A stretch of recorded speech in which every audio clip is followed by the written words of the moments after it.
So we get to read a lot about unfair practices in elections. Newspaper and television reports often refer to such allegations. अरे आपने सुना होगा कि जब भी इलेक्शंस होते हैं तो न्यूज़पेपर और टेलीविजन रिपोर्ट्स में ज्यादातर जो सरकार में बैठे हैं उनके खिलाफ जो अपोजिशन पार्टी में हैं वो एलिगेशंस लगाते हैं कि जो सरकार ने करप्शंस किया है, फेयर इलेक्शंस नहीं है, जो आपकी इलेक्ट्रॉनिक वोटिंग मशीन्स है उनके अंदर मैनिपुलेशंस किया है। तो इस तरह के चार्जेस नॉर्मली क्या है सरकार के ऊपर लगते हैं। Prince good morning. तो ये चार्जेस तो जो भी सरकार में रहते हैं उनके ऊपर इस तरह के चार्जेस लगते हैं।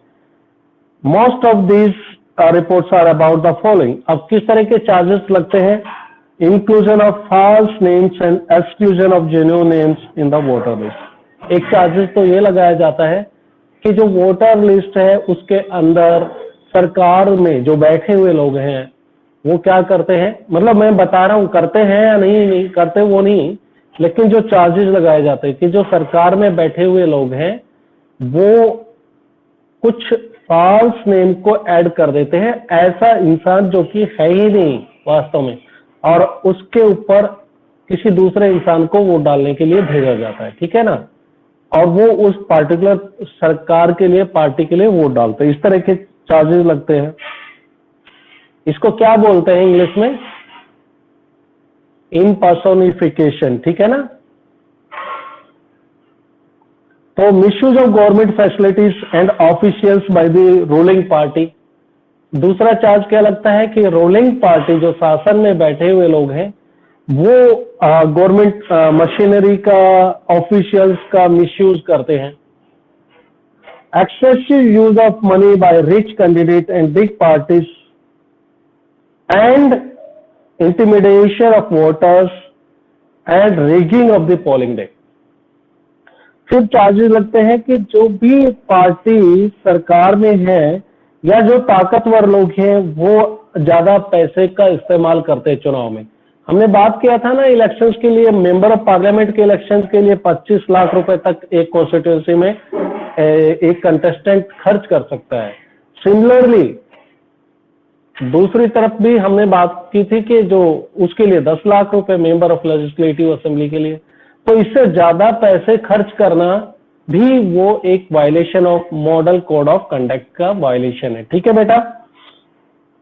Many of these reports are correct, और इनमें से कई सारी वो रिपोर्ट्स है वो ठीक होती है कि वोटर्स को धमकाया जाता है, कभी रेगिंग की जाती है। रेगिंग का मतलब यह है कि धांधली, यानी कि जो वोटिंग डालने के लिए सपोज करो कि आज के दिन जिस पार्टी की सरकार है उसके रिप्रेजेंटेटिव्स क्या करेंगे, जो दूसरी पार्टी को डालने वाले हैं उनको पोलिंग बूथ से वापस भगा देंगे कि चलो तुम्हारा हो गया वोट, भाग जाइए। तो ये जो घपलाबाजी है उसको रिगिंग के नाम से जानते हैं बेटा, ठीक है। Hrithik good morning, late join कर रहे हो बेटा, ये लेट ज्वाइनर्स थोड़े से होश में आ जाओ, ठीक है ना। बार बार मुझे मत इस चीज के लिए रिपीट करने के लिए कहो। क्लास का time should not be wasted for these instructions, ठीक है ना। These instructions are passed and it has been conveyed to you the WhatsApp group. तो आप वहां पर पूरा इंस्ट्रक्शन देख लीजिए, और उसका देखने का भी इससे कोई रिलेशन नहीं है। B punctual. Many of these reports are correct. We feel unhappy when we read or see such reports. और हमको बड़ा बुरा लगता है जब इस तरह की रिपोर्ट्स देखने को मिलती है, हम पढ़ते हैं। But fortunately they are not on such a scale so as to defeat the very purpose of elections. अब ये जो रिपोर्ट्स होती हैं, जो इस तरह की रिगिंग्स होती हैं, इनसे जीतने और हारने का बहुत ज्यादा अंतर नहीं पड़ता। सपोज करो कोई एक पॉलिटिकल पार्टी या कोई एक कंटेस्टेंट अगर घपला करता है तो इतने लार्ज स्केल पे नहीं कर सकता कि वो हारने वाला है और जीत जाए, ऐसा नहीं हो सकता, समझ गए ना। इस लेवल पे नहीं हो सकता, या जीतने वाला हार जाए ऐसा नहीं होगा। यानी कि ये गलत है, नहीं होना चाहिए, लेकिन इसका इंपैक्ट रिजल्ट को कन्वर्ट नहीं कर सकता। ये बात समझ में आ गई, रिजल्ट के ऊपर इसका इंपैक्ट नहीं पड़ेगा, ठीक है ना। Can a party, this becomes a clear, अच्छा, but fortunately ये होगा defeat the very purpose of elections. This becomes clear if we ask a basic question: can a party win an election and come to power not because it has popular support but through electoral malpractices? इनका कहना यह है कि भाई ऐसा possible नहीं है सिर्फ इलेक्टोरल माल प्रैक्टिसेस करके, यानी कि इलेक्शंस के अंदर गलत तरीके से वोट डलवाकर कोई सरकार में नहीं आ सकता। सरकार उसी की बनेगी, सरकार उसकी बनेगी जिसके लिए पॉपुलर सपोर्ट है, जिसको जनता चाहती है।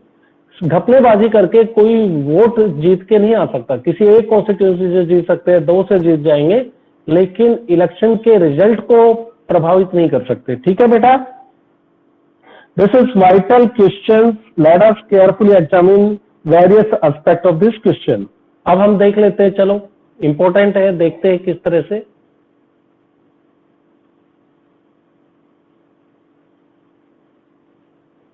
अरे बेटा तेज आई हैव कम्ड ये कभी नहीं होती है, ठीक है ना।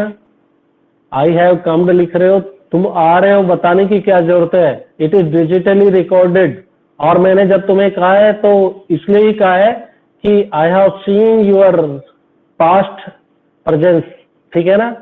पास्ट के अंदर तुमने किस तरह से क्लासेस अटेंडेंट किए, उसका एक एवरेज ये निकल के आ रहा है कि पूरा 100% अटेंडेंस तुम्हारा कभी रहा ही नहीं।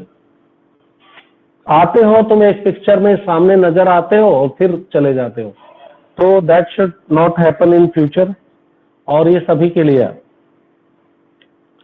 अब पढ़ते हैं इंडिपेंडेंट इलेक्शन कमीशन। सबसे फर्स्ट एंड फॉरमोस्ट थिंग तो यह है कि हमारे देश में इलेक्शन कमीशन बड़ा इंडिपेंडेंट है, ठीक है ना। अब उसको इलेक्शन कमीशन को इंडिपेंडेंट कराने के लिए क्या किया है उसको समझ लो, बुक में हम नहीं पढ़ेंगे।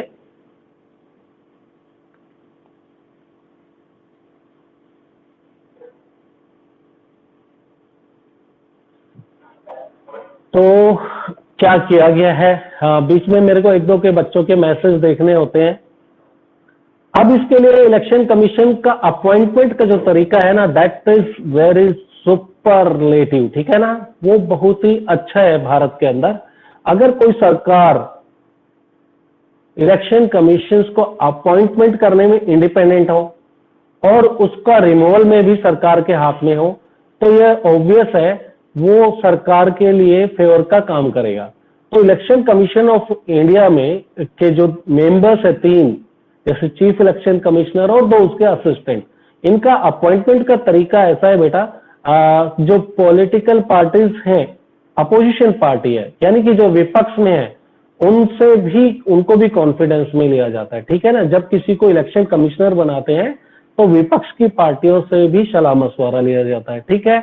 नंबर 2 क्या होता है, रिमूवल का तरीका जो है ना, it is not very easy, ठीक है ना। एक बार इलेक्शन कमिश्नर बन गया और उसका जो टेन्योर है वो फुल टर्म आपका कंप्लीट करेगा, उसको हटाना इतना आसान नहीं है।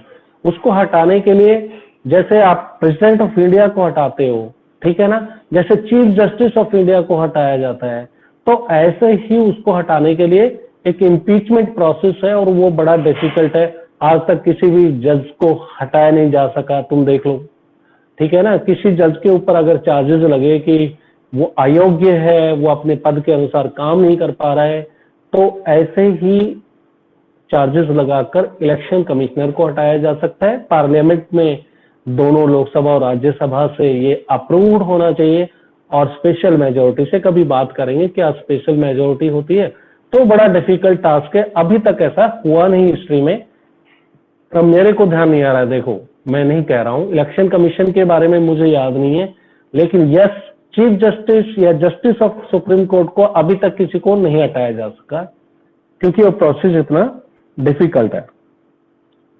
तो इसलिए क्या है कि ताकि इलेक्शन कमिश्नर अपने फ्री एंड फेयर रूप से बगैर किसी प्रेशर के काम कर सके, बगैर किसी इन्फ्लुएंस के। अगर सरकार हटाने में सक्षम होगी तो उसको डर रहेगा, ठीक है ना, कभी भी हटाएगी तो उनके लिए काम करेगा। तो इसको पढ़ लेते हैं, बड़े आप समझदार हैं और सब समझ ही गए होंगे। One simple way of checking whether elections are fair or not is to look at who conduct the elections. सबसे अच्छा तरीका तो यह है कि भाई इलेक्शंस कराता कौन है, ठीक है। Are they independent of the government, क्या वो इलेक्शन कमीशन सरकार से इंडिपेंडेंट है, स्वतंत्र है, सरकार के कब्जे में तो नहीं है, वो सरकार के कहना तो नहीं मानना पड़ेगा, तो ऐसा नहीं है भारत में, ठीक है ना। इंडिपेंडेंट इलेक्शंस का कमीशन का मतलब यह हुआ बेटा कि वो किसी के इन्फ्लुएंस में काम नहीं करता, किसी से डर नहीं है उसको, तो भारत में ऐसा नहीं है। और कैन द गवर्नमेंट और द रूलिंग पार्टी इन्फ्लुएंस और प्रेशराइज देम, रूलिंग पार्टी जो सत्ता में बैठे हैं वो क्या उसको इन्फ्लुएंस कर सकते हैं, क्या उसके ऊपर प्रेशर डाल सकते हैं? Do they have enough power to able to conduct free and fair elections? देखो ये सब चीजें देखनी होगी, क्या इंडिपेंडेंट कमीशन किसी के कंट्रोल में आता है, उसका अपॉइंटमेंट का तरीका क्या है, क्या उसको कोई इन्फ्लुएंस कर सकता है, और क्या जो रूलिंग पार्टी है उसके प्रेशर में काम करता है, ये सब हमको देखना है। तो भारत में ऐसा नहीं है। तो आप कह सकते हो मोटे तौर पे जो 3 हमने पॉइंट्स बताए, तो उनके हिसाब से आइडिया लगा सकते हो कि इलेक्शन कमिश्नर भारत में इंडिपेंडेंट है, ठीक है ना। The answer to all this question is quite positive for the country, और इन सभी का जो आंसर ऊपर पूछे गए हैं उनका पॉजिटिव है। In our country elections are conducted by independent and very powerful election commission. भारत का इलेक्शन कमीशन जो है ना, that is very powerful. Once एक बार चीफ इलेक्शन कमिश्नर अपॉइंटेड हो गया ना, बस समझो कि फिर तो जैसे किसी पिक्चर में डायलॉग आता था, फिर तो वो अपने बाप का भी नहीं मानता। तो इलेक्शन कमिश्नर भी ऐसा ही काम करता है, एक बार अपॉइंटमेंट हो गया तो फिर वो किसी की सुनता नहीं है, क्योंकि उसको डर नहीं है कोई उसको हटा देगा। It enjoy the same kind of independence that the judiciary enjoy, और इसको उतना ही इंडिपेंडेंस है जितना कि जुडिशरी का। मैं बता चुका हूं जुडिशरी किस तरह से इंडिपेंडेंट है। जुडिशरी की मैंने बताया ना, जो जजेस है सुप्रीम कोर्ट को, उसको हटाया जाना बड़ी डिफिकल्ट है। हिस्टोरिकली आफ्टर इंडिपेंडेंस किसी जज को हटाया ही नहीं जा सका, इतना डिफिकल्ट है process. The chief election commissioner is appointed by the president of India, but once appointed the chief election commissioner is not transferable to the president or the government. एक बार अपॉइंटमेंट हो गया तो फिर वो राष्ट्रपति की भी बात नहीं सुनने वाला है, ना सरकार की सुनने वाला है। कितना मजेदार बात है, ठीक है। तब तो वो अपना काम इंडिपेंडेंटली कर पाएगा। Even if the ruling party or the government does not like what the commission does, it is virtually impossible to remove the CEC. Ruling party चाहे उसका चेहरा पसंद हो, उसका काम पसंद हो, ना पसंद हो, अब कुछ फर्क नहीं पड़ने वाला है। Ruling party can appoint only, ठीक है ना। हमने बताया ना बेटा, यहाँ पर प्रेसिडेंट ऑफ इंडिया का नाम लिखा है कि इलेक्शन कमीशन को प्रेसिडेंट ऑफ इंडिया अपॉइंट करता है, but in practice it is appointed by the cabinet, और cabinet is headed by the prime minister, यानी कि प्राइम मिनिस्टर अपॉइंटमेंट करते हैं इलेक्शन कमीशन को। लेकिन आपको लिखना है क्या है, it is appointed by the president of India. Very few election commission in the world have such wide ranging powers as the election commission of India. इतनी पावर्स बेटा किसी के पास में, किसी और दूसरे देश में, यानी कि बहुत कम देशों के पास इतनी शक्ति है जितने भारत के इलेक्शन कमीशन के पास। She takes decision on every aspect of conduct and control of the elections from the announcement of the elections to the declaration of result. यानी कि इलेक्शन कमीशन सारे जो भी डिसीजंस है, conduct of election, control of elections, पूरा का पूरा काम जिस दिन अनाउंसमेंट हुआ कि किस दिन से इलेक्शंस होने वाले हैं और किस दिन रिजल्ट डिक्लेयर होते हैं, तब तक वो अपने आप करता है, किसी सरकार के कंट्रोल में काम नहीं करता है, ठीक है ना। It implements the code of conduct and punishes any candidate or the party that violate its. ये जो है कोड ऑफ कंडक्ट मैंने बता चुका हूं। मॉडल कोड ऑफ कंडक्ट क्या है, मॉडल कोड ऑफ कंडक्ट को इंप्लीमेंट करता है, और ये भी इंश्योर करता है कि कोई भी अगर वायलेट करेगा, जो मॉडल कोड ऑफ कंडक्ट के बारे में कल बात की थी कि क्या क्या काम सरकार या कोई नहीं कर सकते चुनाव के ड्यूरेशन में। आप किसी मंदिर में जाकर पार्टी की मीटिंग्स नहीं कर सकते, आप एक टाइम है इलेक्शन के कैंपेन का, उस पीरियड के बाद नहीं कर सकते। आप जिस दिन अनाउंसमेंट होता है रिजल्ट इलेक्शंस का, उस दिन से इलेक्शन होने से एक दिन पहले तक ही आप कैंपेन कर सकते हो। आप किसी फाउंडेशन नहीं रख सकते, कोई प्रोजेक्ट नहीं ला सकते, कोई पॉलिसीज नहीं ला सकते जब जिस दिन से अनाउंसमेंट हो जाए इलेक्शंस का कि इस दिन से होने वाले हैं, और रिजल्ट के डिक्लेरेशन के बाद ही सब कुछ शुरू किया जा सकता है। ठीक है, that is the model code of conduct. आप गवर्नमेंट मशीनरीज का इस्तेमाल नहीं कर सकते, गवर्नमेंट एम्प्लॉइज का इस्तेमाल नहीं कर सकते, आप एयरक्राफ्ट नहीं इस्तेमाल कर सकते। ठीक है ना, तो सारे याद होने चाहिए मॉडल कोड ऑफ कंडक्ट बेटा। During the election period the election can order EC, election commission can order the government to follow some guidelines. और ये देखो सारे गाइडलाइंस भी सरकार को भी यही बताता है इलेक्शन पीरियड में क्या क्या करना है तुमको। इलेक्शन कमीशन बोलेगा जो हम बता रहे हैं वो काम आप करिए, जब तक इलेक्शन नहीं हो जाते हैं तब तक अपना दिमाग मत अप्लाई करो, जो हम कह रहे हैं उतना करना है। सरकार को भी इंस्ट्रक्शन दे देता है, तो देखो कितना पावरफुल है।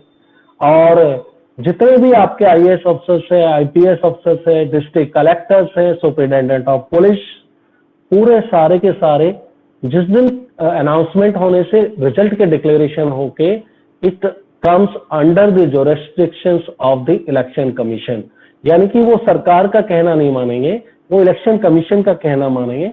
अगर इलेक्शन कमीशन का कहना नहीं मानेंगे तो उनको पेनलाइज करना वो भी इलेक्शन कमीशन कर सकता है। उनका ट्रांसफर करना इधर से उधर सब इलेक्शन कमीशन के हाथ में, सरकार के हाथ में कुछ नहीं होता है इलेक्शंस के ड्यूरेशन में।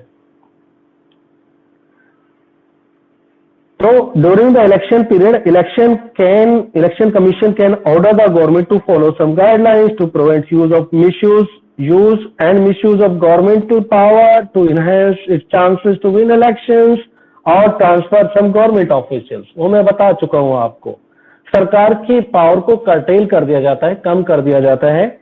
और इस पीरियड में ना तो कोई गवर्नमेंट अपनी पावर का मिसयूज कर सकती है और ऐसी कोई पावर का जिससे उनके जीतने के चांस।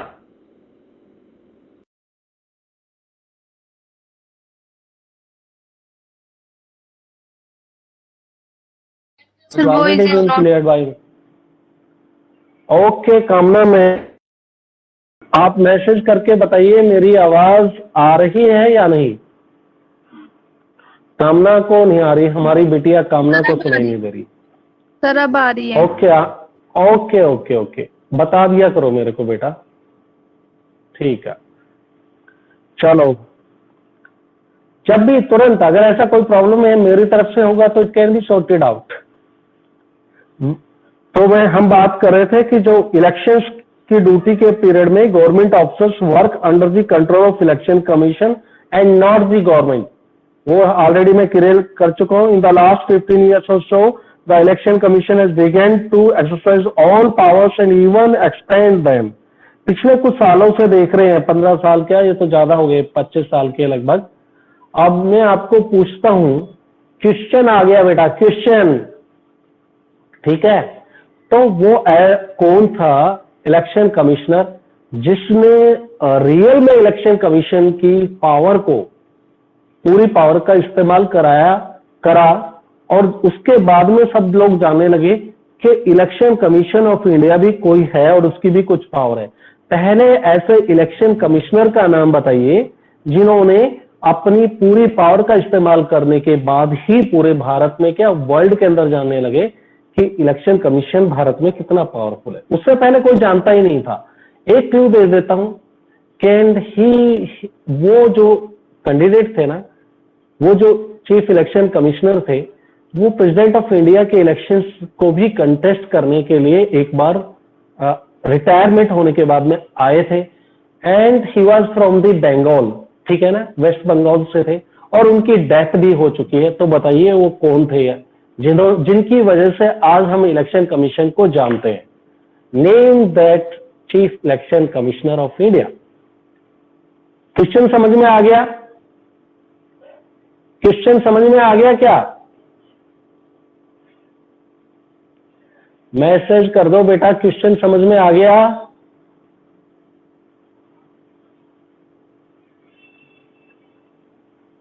हाँ कृतिका, उस चुनाव आयुक्त का नाम, मुख्य चुनाव आयुक्त का नाम बताएं, चीफ इलेक्शन कमिश्नर का नाम बताएं, जिनकी वजह से इलेक्शन कमीशन को भारत में जाना जा सकता है। यानी कि कॉन्स्टिट्यूशन के अंदर पहले से ही प्रोविजन है, जब से अपने देश का कॉन्स्टिट्यूशन बना, इलेक्शन कमीशन की क्या पावर है, लेकिन किसी भी इलेक्शन कमिश्नर ने उन पावर का इस्तेमाल नहीं किए। लेकिन एक चीफ इलेक्शन कमिश्नर हुए हमारे देश में, जिन्होंने हकीकत में जो कॉन्स्टिट्यूशन में लिखा है पूरी पावर का इस्तेमाल किया, यानी कि गवर्नमेंट को भी रेगुलेट कर दिया। उससे पहले गवर्नमेंट, जो इलेक्शन कमिश्नर है, सरकार के अंडर कंट्रोल में काम करता था, लेकिन उन्होंने काम करने से मना कर दिया। उन्होंने इंडिपेंडेंस ऑफ इलेक्शन कमीशन को एस्टैब्लिश कर दिया भारत में। उसका नाम बताओ, हु वाज दैट? बताइए, नाम बताओ। मैं बोल रहा हूं कि उनकी डेथ हो चुकी है, क्यों दे दिया है। मैंने बता दिया कि he was from the West Bengal. मैंने बता दिया कि उन्होंने राष्ट्रपति के चुनाव को भी कंटेस्ट किया था। बताइए। बाला साहब ठाकरे। अरे बेटा, बाला साहब ठाकरे कोई इलेक्शन कमिश्नर रहे हैं क्या? He was the politician from Maharashtra, ठीक है ना। Bala Sahab Thackeray was the politician from Maharashtra. मैं बात कर रहा हूं मुख्य चुनाव आयुक्त की।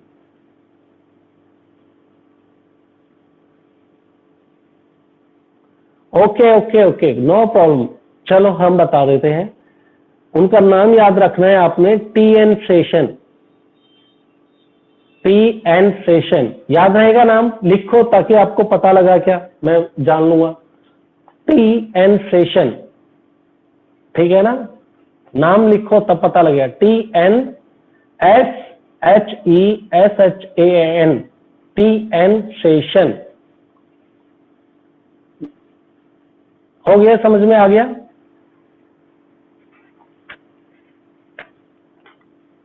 अरे जल्दी लिखो ताकि पता लगे मुझे बात पहुंची या नहीं। हाँ, टी.एन. शेषन, दिया ने सही लिखा है। चलो, very good. TN. T for Tamil Nadu, N for new, Seshan. Okay, anyway, अब अपने चैप्टर के टॉपिक पर आ जाइए। तो इंडिपेंडेंट ऑफ इलेक्शंस के बारे में बात कर रहे थे। हम बात कर रहे थे इलेक्शन कमीशन, गवर्नमेंट ऑफिसर्स उनके अंडर में ही काम करते हैं। Election commission has begun to exercise all powers in the, even expanded them. It is very common now for the election commission to reprimand the government and the administration for their lapses. ये बोल रहे हैं कि आजकल common है कि सरकार अगर कोई गलती करती है, लैप्सेस करती है, रेप्रीमाइंड मतलब, रेप्रीमाइंड मीन्स उनको भी सजा देना। रेप्रीमाइंड मतलब सजा देना। अगर इलेक्शंस के ड्यूरेशन में सरकार भी कोई गलती करती है तो इलेक्शन कमीशन उनको भी पेनलाइज करता है, सरकार को सजा देता है। ठीक है ना। When election officials come to the opinion that polling was not fair in some booths or even in the entire constituency, they order a repoll. Election commission इतना है ना, अगर किसी ने इलेक्शन कमीशन के पास में, अगर आप भी कोई वीडियो रिकॉर्ड करके भेज दोगे और मार्क प्रैक्टिसेस हो रहा है, मैनिपुलेशन ऑफ वोट्स हो रहा है, कहीं पे वोटर्स को इन्फ्लुएंस किया जा रहा है, ठीक है ना, रिश्वत देकर, शराब पिलाकर, तो अगर आपने एविडेंस को भेज दिया चीफ इलेक्शन कमिश्नर के पास में, तो उस पार्टिकुलर कॉन्स्टिट्यूएंसीज के इलेक्शंस दोबारा होंगे, कैंसिल हो सकते हैं, प्रोवाइडेड कि आपने डॉक्यूमेंट्री एविडेंस हो।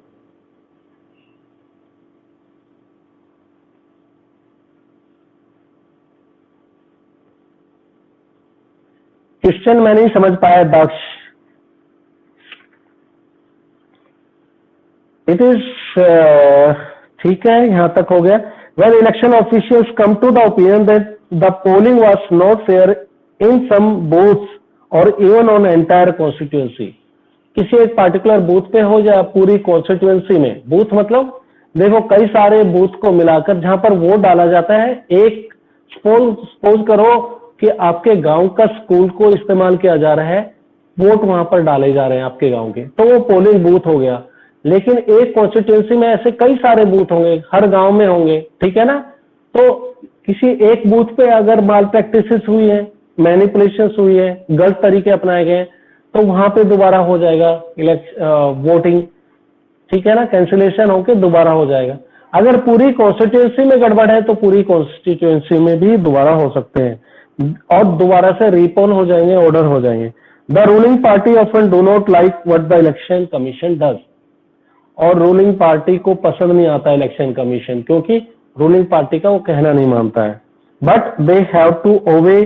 लेकिन रूलिंग पार्टी को भी, रूलिंग पार्टी मतलब जिनकी अब सरकार है, this would not have happened if the election commission was not independent and powerful।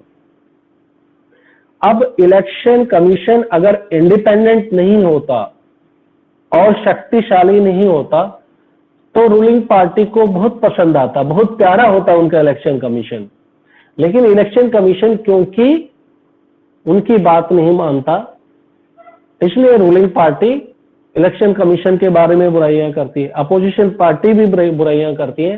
तो इसका मतलब यही है, आप जिसके हाथ में पावर है उसकी सरकार बुराई कर रही है, इसका मतलब इलेक्शन कमीशन उनका कहना नहीं मान रहा है। तो ये तो हो गया। कल कैबिनेट एक्सपेंशन के बारे में, election commission can also be corrupted.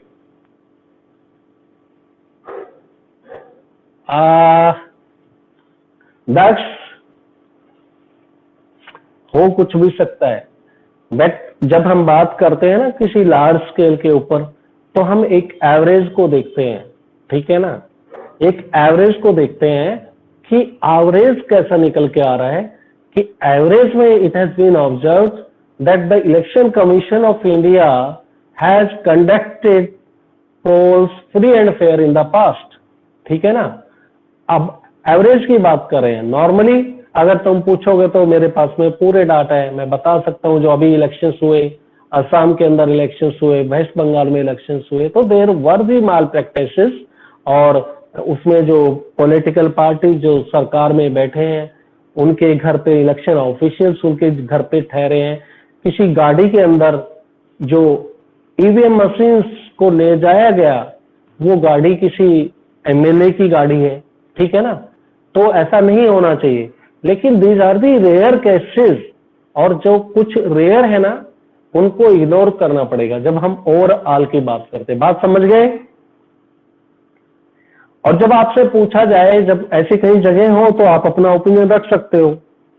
मैं नहीं बोल रहा कि आप गलत बोल रहे हो, ठीक है ना। तो ये तो हो गया आपका। हमारे पास में कुछ टाइम बाकी है, एक टॉपिक हो गया, उसके आगे वाला टॉपिक फिर लेंगे।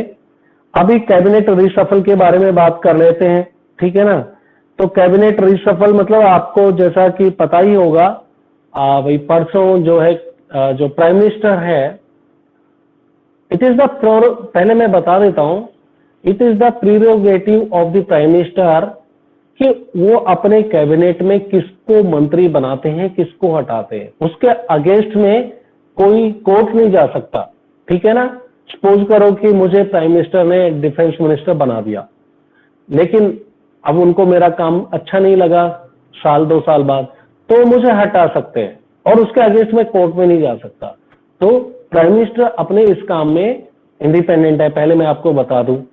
और प्राइम मिनिस्टर ने अभी रिशफल किया है, उसको रिशफल बोलते हैं, कैबिनेट एक्सपेंशन बोलते हैं, कि कुछ मिनिस्टर्स, कुछ तो नहीं है, 35 एंड अराउंड है, उनको नए बनाया गया है। जो पुराने जो मिनिस्टर्स थे, कैबिनेट मिनिस्टर्स की बात कर रहा हूं, उनको हटा भी दिया गया है। बिकॉज जो अभी कोरोना पीरियड में, कोविड के पीरियड में ऑब्जर्व किया गया कि हेल्थ मिनिस्टर है, उसकी वजह से सरकार को काफी किरकिरी हुई। हमारे पास में वैक्सीन अवेलेबल नहीं थे, ठीक है ना, टाइम पे, और बहुत सारे लोगों की डेथ भी हुई, हॉस्पिटल के अंदर ऑक्सीजन नहीं है। तो it was the responsibility of the health minister to provide, to ensure the availability of the medical stuff, ठीक है ना।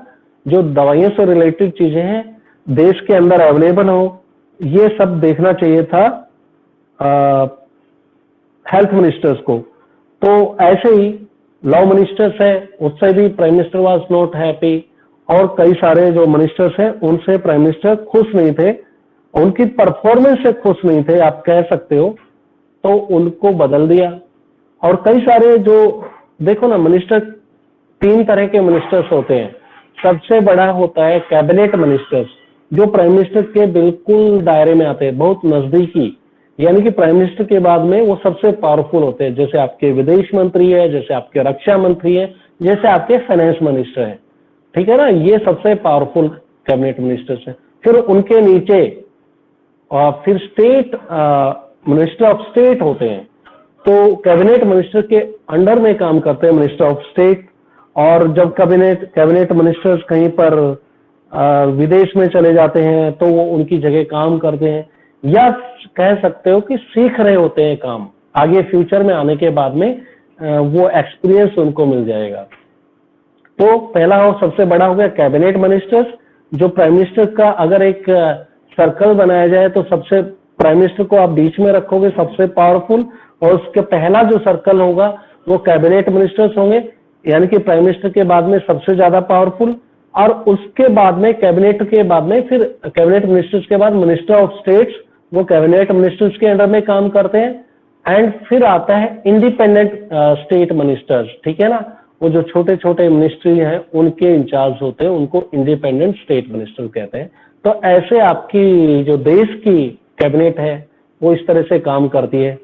तो प्राइम मिनिस्टर को लगा होगा कि जो देश के जो कैबिनेट मिनिस्टर्स हैं, आपके लॉ मिनिस्टर्स हैं, पेट्रोलियम मिनिस्टर्स हैं और आपके हेल्थ मिनिस्टर हैं, इन्होंने काम उतना जैसा एक्सपेक्ट किया था, उनका उतना अच्छा परफॉर्मेंस पीछे नहीं रहा होगा, तो उनकी जगह बदल के कुछ नए मिनिस्टर्स को बना दिया, ठीक है ना। तो उसके बारे में दीपिका बोल रही थी कि सर वो डिस्कस कर लो। तो उनमें जो बनाए गए हैं, एक महाराष्ट्र से है नारायण राणे, उनको बनाया गया है, ठीक है ना।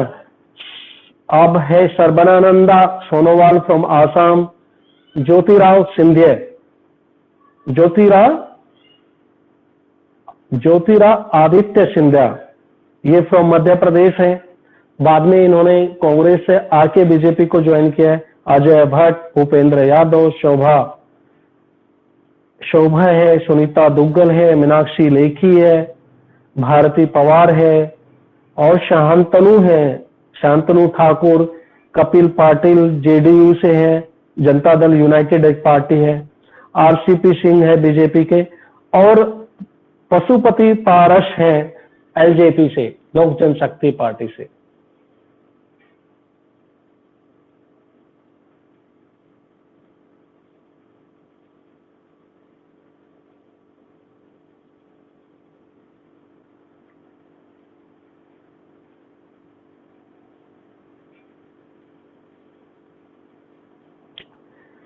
अरे दक्ष क्या पूछते हो बेटा तुम, ठीक है ना। ये सब बातें ना पॉलिटिकल अपोजिशन पॉलिटिकल पार्टीज हैं, वो सरकार की छवि को खराब करने के लिए इस तरह की बातें करते हैं, ठीक है ना। ऐसे कोई भी प्राइम मिनिस्टर नॉर्मली ऐसा नहीं करते हैं कि अपने वोट बैंक को बढ़ाने के लिए, इलेक्शन को जीतने के लिए सर्जिकल स्ट्राइक कर दें, ठीक है ना। आप सोचो कि ऐसा करने से it can be converted into full fledge war, उससे पूरा युद्ध छिड़ सकता है दोनों देशों के बीच में। तो ऐसा नहीं है, ये सब पॉलिटिकल डर्टी पॉलिटिक्स है, जो सरकार में बैठे रहते हैं उनके ऊपर इस तरह के चार्जेस लगाए जाते हैं, ठीक है ना। और सच भी हो सकता है, लेकिन नॉर्मली ऐसा नहीं होता है। तो कई सारे जो मिनिस्टर्स हैं उनके पोर्टफोलियो चेंज कर दिए गए हैं, ठीक है ना। उसके बारे में आपको मैं बता दूं कि किस किस को क्या मिनिस्टर बनाया है। देखो, जो आपका एजुकेशन मिनिस्टर्स, आप पहले उसको बोलते थे ह्यूमन रिसोर्स डेवलपमेंट मिनिस्टर्स, आजकल आपकी नॉलेज के लिए बता देता हूं, उस मिनिस्ट्री का नाम बदलकर रख दिया गया अभी एजुकेशन मिनिस्ट्री, ठीक है ना। पहले जो ह्यूमन रिसोर्स मिनिस्टर होते थे, बेसिकली होता था तो वो एजुकेशन मिनिस्टर ही, ठीक है ना। लेकिन आजकल उसका नाम ही एचआरडी कर दिया है, ठीक है ना, एजुकेशन मिनिस्टर बना दिया है, राइट। तो फिर पहले वाले जो थे पोखरियाल, रमेश पोखरियाल को चेंज करके एजुकेशन मिनिस्टर भी बदल दिया है। संतोष गंगवार जो लेबर मिनिस्टर्स थे उनको भी चेंज कर दिया है। ऐसे 12 मिनिस्टर्स हैं जिन्होंने, जो पहले मोदी कैबिनेट के हिस्से थे, अब उनको रेजिग्नेशन देना पड़ा है। वो पार्टी के अंदर काम करेंगे, पार्टी के अंदर भी काम कुछ होते हैं, जैसे ऑर्गेनाइजेशनल पद होते हैं, उन पे वो काम करते हैं, ठीक है ना।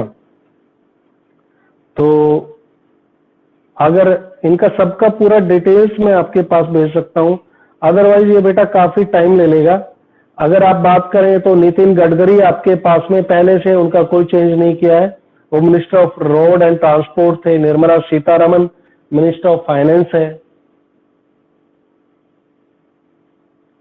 हाँ, Mansukh Mandaviya new health minister बना दिए गए हैं and he is from Gujarat, ठीक है ना, गुजरात से है एंड बेसिकली बिजनेसमैन है, लेकिन मोदी के नजदीकी है। तो Narendra Singh Tomar minister of agriculture है। डॉक्टर सुब्रमण्यम जयशंकर आपके एक्सटर्नल मिनिस्टर हैं, मतलब विदेश मंत्री हैं, वो पहले भी थे। अर्जुन मुंडा ट्राइबल मिनिस्टर है। Smriti Zubin Irani minister of women and child development है। पीयूष गोयल के पास में अभी minister of commerce and industries हैं।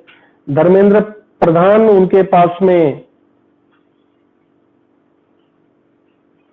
अभी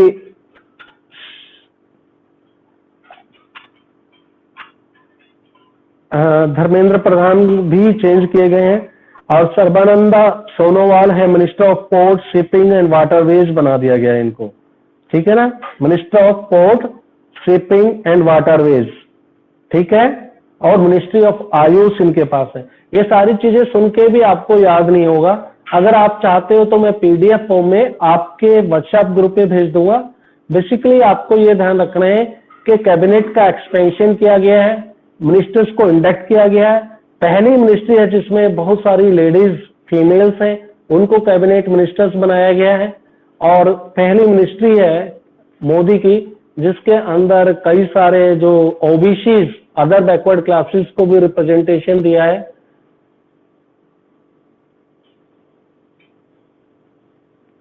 और ये पहली मिनिस्ट्री है जिस बेसिकली जो इलेक्शंस आने वाले हैं ना, उत्तर प्रदेश में लेजिस्लेटिव असेंबली के इलेक्शंस होने वाले हैं, तो उसको ध्यान में रखकर ये कैबिनेट का रिशफल किया गया है। ज्यादातर जो मिनिस्टर्स हैं वो उत्तर प्रदेश से होंगे क्योंकि अभी वहां पर इलेक्शन होना है। और कास्ट को भी कंसीडर किया गया है क्योंकि जो ओबीसी, अदर बैकवर्ड क्लासेस हैं, वो वोटर्स काफी है उत्तर प्रदेश में। तो उन वोटर्स को इन्फ्लुएंस कराने के लिए, ताकि आने वाले चुनाव के अंदर बीजेपी को अदर बैकवर्ड क्लासेस का वोट मिल जाए, इसलिए उनकी अदर बैकवर्ड क्लासेस से मिनिस्टर्स को बनाया गया है।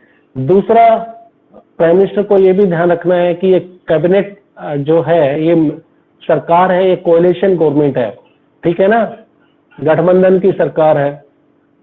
तो जो और पार्टी साथ में है बीजेपी के, उनके like JDU, Janata Dal United Bihar से, और आपकी पार्टी, दूसरी पार्टी है आपकी एलजेपी है, ठीक है ना, और अपना दल है उत्तर प्रदेश से, कई सारी पार्टियां छोटी छोटी, तो उनको भी रिप्रेजेंटेशन दिया गया है कैबिनेट मिनिस्ट्री में, ताकि वो भी खुश रहे, चुपचाप बैठे रहे। और इनकी लिस्ट हम पीडीएफ में भेज देंगे। अगर इसमें कोई पार्टिकुलर, कोई आप तक याद करने वाली चीजें आप आज मैं क्लास में नहीं करा सकता, कॉन्सेप्ट चीजें हैं वो मैं आपका क्लियर कर सकता हूं, याद हम फिर भी कर लेंगे, ठीक है ना, और खुद कर लेना आप याद इनको। और 3-4 मिनट है तो उसके अंदर फिर आपका एक 3-4 मिनट में क्या कर सकते हैं, ज्यादा से ज्यादा कुछ एक क्वेश्चन पूछ लेता हूं आपके चैप्टर से रिलेटेड ही, ठीक है ना। 3-4 मिनट का टाइम है, चैप्टर से रिलेटेड आपके क्वेश्चंस, एमसीक्यूज रेडी? हाँ, क्वेश्चन आंसर्स, एमसीक्यू। तो अभी जो कराया गया उसका who is responsible for free and fair election in India, who is responsible for conducting free and fair election in India. चलो अब आप चैप्टर पढ़ चुके हो, मुझे बताने की जरूरत नहीं है, आप कर चुके हो।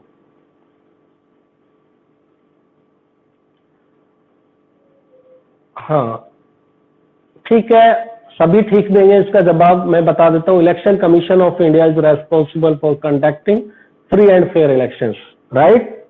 सेकंड है आपका क्वेश्चन, आपके पास भेजा जा चुका है, what is electoral roll. Electoral roll क्या है, सभी कोशिश करना है, आंसर सभी ने देना है, कोई भागना नहीं है छोड़ के, युद्ध के मैदान से पीठ दिखा के नहीं भागना है कि पता लगा कि क्वेश्चन पूछना शुरू कर दिया और भाग जाए। तो what is the electoral roll. Electoral roll क्या है, वोटर लिस्ट को ही इलेक्टोरल रोल बोला जाता है। ठीक है, ठीक है,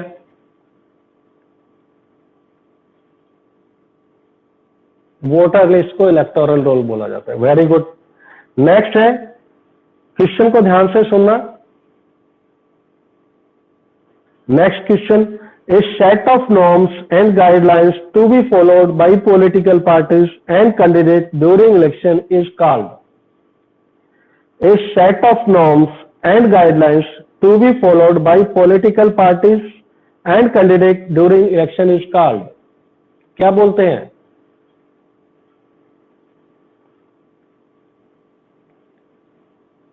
very good, model code of conduct. ठीक है, अच्छा है आपका जवाब।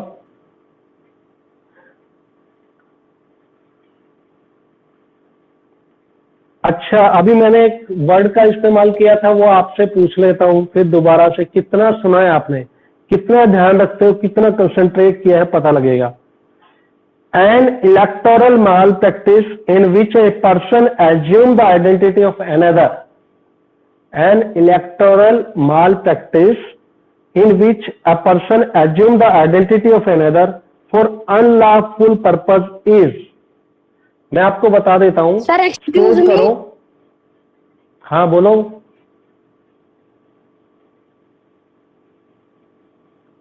अरे बोलिए बेटा।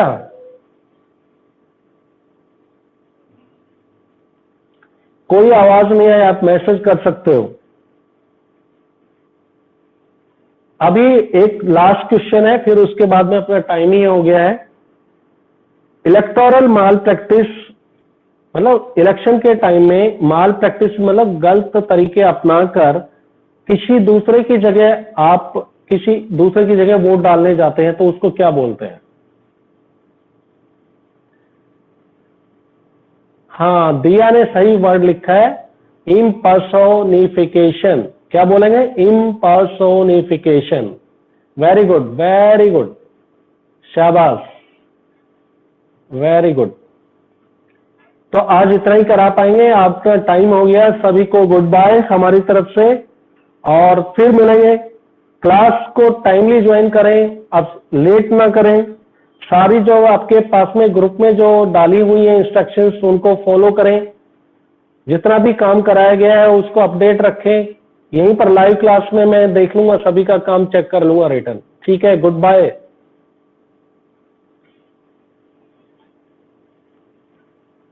हाँ गुड बाय, जल्दी से गुड बाय कह दो, जल्दी से।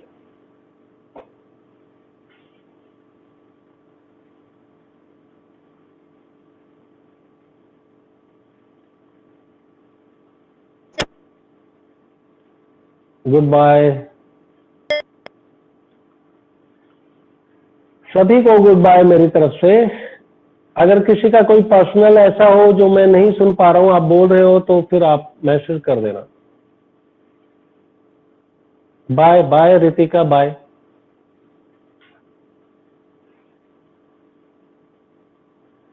सुचिता बाय बेटा। हिमेश,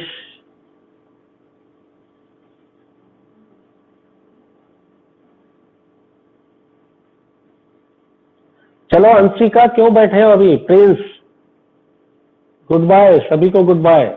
प्रशांत, जल्दी जल्दी। अंशिका, क्या बात है, तुम कोई क्वेश्चन है बेटा? अंशिका है प्रिंस, और भी है एक, कौन है? चलो शमशेर, गुड बाय। अब मैं क्लोज कर रहा हूँ, ठीक है बेटा, मेरे को कुछ काम है।